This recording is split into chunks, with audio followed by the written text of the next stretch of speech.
providing security. But that is one issue. The second issue is the issue of what, in our view, we've noticed almost like a complete collapse of discipline amongst certain members of parliament of the ANC. And that is separated from the issue we were addressing earlier. A complete collapse of discipline. Anybody who thinks that he's got or she's got views to strengthen the ANC, you're allowed to raise those views within the ANC. For example, the call by the ANC members for the president to step down, it has been ventilated internally in the organization. So there shouldn't be an assumption that even that uncomfortable discussion has not been had in the organization. From the NEC point of view, Dr. Khoza was a delegate to the last policy conference. There were very things that were raised there, very uncomfortable, but not because we want to make any certain individual comfortable, but for the sake of the ANC. So when you are a member of the ANC, you've got very strong views about the direction of the ANC, the things that are happening at the moment. If you're at heart, you are a loyal member of the ANC, the first thing you must do is to raise those issues because you want to self-correct the ANC. But if you are a runaway fire from the ANC, certainly we have no interest of correcting that and to strengthen the ANC. The interest is to weaken the ANC. If you continue to talk to the ANC via microphones, we are not strengthening the ANC. You are weakening the ANC. You are putting the name of the ANC into disrepute. And some of that conduct has almost transgressed all rules of the ANC in terms of discipline. I mean, the ANC is governed by rules. It's a rules-based organization. That's why when we decide to draw a list and send it to Parliament, we decide in that list to send the best tested leaders of the ANC and members of the ANC to represent the ANC in Parliament. Because Parliament for us is an institution and an instrument to advance our agenda of social change. That's why we send the best in Parliament. And we also make an assumption that those whom we send are the most developed in terms of understanding the discipline of the ANC. We make that assumption. When we decide, you know, I've broken a record in terms of the Guinness Book of Record to be the MP that served the shortest time in Parliament. I spent 2 hours. I was instructed by this office, Lutul House, to resign and become a spokesperson. I didn't make noise about it. I didn't make a noise about it that how can I go to Parliament? I take an oath of office. Immediately after that, the SG and the officials, top 6, Zizi come to be a spokesperson. I didn't raise issues about it. Because it is assumed, the fact that you were on the list to Parliament, you are one of the highest discipline detachment of the organization. So you won't do things that undermine the integrity of the organization. But we now know that there's been some effort by opposition that has somewhere courted some of our members, not courted some of our members in Parliament, to push the ANC in terms to the worst irritation, so that the ANC can undertake certain disciplinary action, so that those people, of course, there's already a conscious decision that they will cross to the opposition. That conduct that we are beginning to see every day explains exactly that people have spoken to certain individuals, and Dr. Khoza is not immune from that. People have been quoted by opposition that you must irritate the ANC to the core, so that the ANC can take its own decision. Not because the ANC is intolerant in terms of different views, but if the ANC were to take action against you because of what you express in public, what will then appear in public is that when the ANC take decision against you, disciplinary action, the ANC will appear as though in public is an organization that is intolerant to different views. That is what is happening at play. That irritates the ANC to the core, so that the ANC can discipline you. But we are waiting for that action so that we can welcome you to the opposition party. We know even the parties that they are talking to in the main. That's why people are bold enough and they are shameless in terms of just go and share platform with the most critics of the ANC and ventilate those issues that in our view would have been better ventilated in the ANC. We were of course worried about that conduct in Parliament because Parliament is not a structure of the ANC. Even the caucus in Parliament of the ANC is not a structure of the ANC in terms of constitution. But we create those institutions to coordinate the program and the work of the African National Congress. Now, if members of the ANC who are members of Parliament, who enjoy privilege among many members of the ANC to be deployed in Parliament, we feel betrayed as an organization. we feel betrayed by those whom we trusted, both in terms of discipline and loyalty to the organization. Loyalty does not mean conformity and silence. It means, like members of the ANC or members of parliament, very bold, many of whom have been quoted by you, like Derek Hanekom, whether it's Private Kodan, they've expressed similar views by Dr. Khoza, but inside the meetings of the ANC, in the NEC, there's been robust discussions. Sometimes we have to extend NEC to accommodate those views, because we allow dissent in the organization. But dissent, you don't deal with it by suspending people. You must engage it politically so that you can understand the depth of that dissent, because you may find it's deep in the organization. So if there is some wish that the ANC, out of this irritation, it may act today or tomorrow, we're not going to do that, because we know this agenda. But at some point, when people cross, as now have been promised and been quoted to do so, you will realize that the ANC told you. That people have been quoted, push the ANC to the limits in terms of its irritation, transgress every law that is in the ANC rule book, so that the ANC can find you guilty, but we will welcome you. Because the view is that you must discredit the ANC before you leave the ANC. ANC members mustn't do that. Because those who love the ANC, you can't before, even if you have taken a conscious decision to leave the ANC, why discredit the ANC in the first instance? You claim to be the member of the ANC with all discipline of the organization. So what we're beginning to see is that whilst the ANC have picked up some of the best cadres trusted in the organization, give them certain responsibilities, when now they are expected to carry and execute those responsibilities, they become above the organization. They see they see themselves bigger than the organization, and therefore they can conduct themselves in whatever manner, and which is quite unfortunate.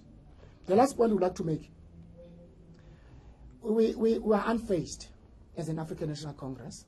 There's been many individuals before, very powerful, whom we thought, as in terms of the public discourse, they will collapse the ANC, including the creation of COPE post the watershed conference of Polokwane. People thought the ANC, that would be a demise. And many wrote the obituary of the ANC. That obituary, it has no start, it has no ending, even as we speak today. No individual, whatever she or he regards himself as self-important, no individual can destroy the ANC. You'll damage the ANC in terms of its reputation in public, but you leave the ANC. But the more you do so, you are strengthening the ANC as a member of the ANC. We become stronger when one of us goes in public and becomes a puppet to be used against his or her own organization. We become stronger. That's why we emerged out of the policy conference as a very strong organization. We were weaker when we started on the first day, but we were stronger on the last day when the president closed the conference, because we spoke frankly about among ourselves. We did not lie of the fact that, and we did not hide, that we're faced with challenges. That's why we set aside 2 days to deal with those challenges, because we knew there are challenges. At the NGC 2015, we outlined those challenges. We said division, factionalism, influence of money, corruption, the deficit of trust. Trust not between the public and the ANC, deficit of trust among ourselves. We mentioned those things as the ANC. So it's not the first time that we're faced with these difficulties, but we wish them well. We wish them well, those individuals who think that given the opportunity given to them, that we trusted them with our own life as an organization, they're betraying their own organization. They're betraying our trust to them. Does not mean they must not raise the issue they are raising. Our gripe is not the issue they are raising. It's how they are raising the issues. Because, like I said, those issues have been raised by genuine members of the ANC internal in the organization, very uncomfortable as they may be. The issue about president stepping down, that's how many people have raised it. Within the structures of the ANC, it's been debated, people given time to say, explain yourself, comrade. And people have been seconded, explain yourself. There's been different views. So if there is an assumption that we are intolerant of dissent is not true. But people, of course, because they've decided consciously that they are leaving the ANC, but they don't want to leave the ANC with a bad reputation. So we know about their action. We know that it's not about self-correcting the ANC, but it's to do the opposite of what they think they are doing in public, to damage the African National Congress. And we thought we should call you this morning to clarify those issues, because it's not like you are panicking. Part of the reason we don't like to respond in public to people who criticize the ANC is to always to restore the decorum of the ANC. Not because they are right in what they raise, but because we want to restore the decorum. Because our view is that when ANC members is public spent, there is no winner. In fact, it damages the organization more than individuals. For an example, one of the lies that is being peddled, we don't want to respond to every lie that is said in public. One of the lies is that President Zuma had said he would stand for one term.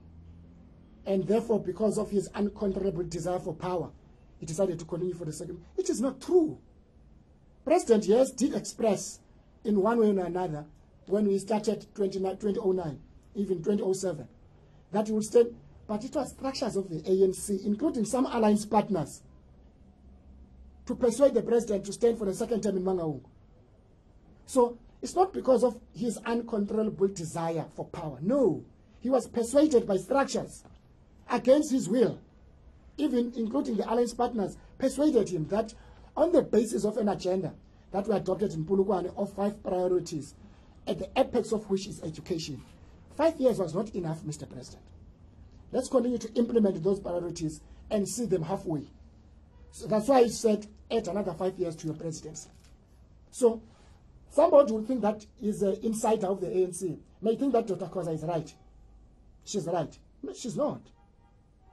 When the president said, when she continues to say, and she said yesterday, that the president promised us, I don't know when she says us talking about you, because as a member of the ANC in good standing, she would know this better, that the president was persuaded by structures of the ANC, including alliance partners, that the president, please stand for the second term.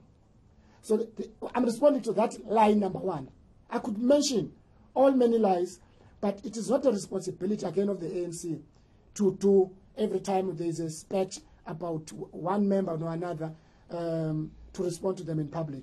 But we thought we should let you know that we are aware of the agenda behind some of these extreme ill-discipline that people are being quoted that push the ANC to the limit. We are ready to receive you. We'll continue with the agenda. Thank you.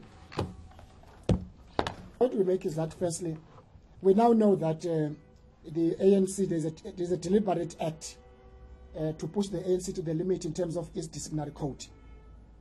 Push the ANC so that the ANC can act against you, because from where we stand, she has transgressed all what our rule book stands for. You can quote from subsection or section to the last section. But as an organization, you don't act recklessly. That's why discipline is among the last thing. You discipline only the incorrigible, those that you cannot do anything to repair them. You can't take them to any service station to repair them. They're beyond repairs. We'll continue to talk to her. We'll continue like we talk to other members of parliament, that even those who think that they will vote with the opposition to remove their own president, it's quite unfortunate. The ANC will not vote with the opposition to remove its own president. The ANC won't do that. Whatever issues that we have, our president is remaining in the office with few months. His term comes to an end in December. We don't understand the irritation. And if that irritation we have appreciated those who raise it internally. And I think they've been bold enough to be members of the organization, because that is what to be the member of the ANC you sign. First instance. We're not an organization of conformists who agree because so-and-so, or we praise leaders. We praise them on the basis of principle and being principled on articulation of ANC policies. So we won't jump to conclusion about discipline, because we know what's an agenda is to disrupt us.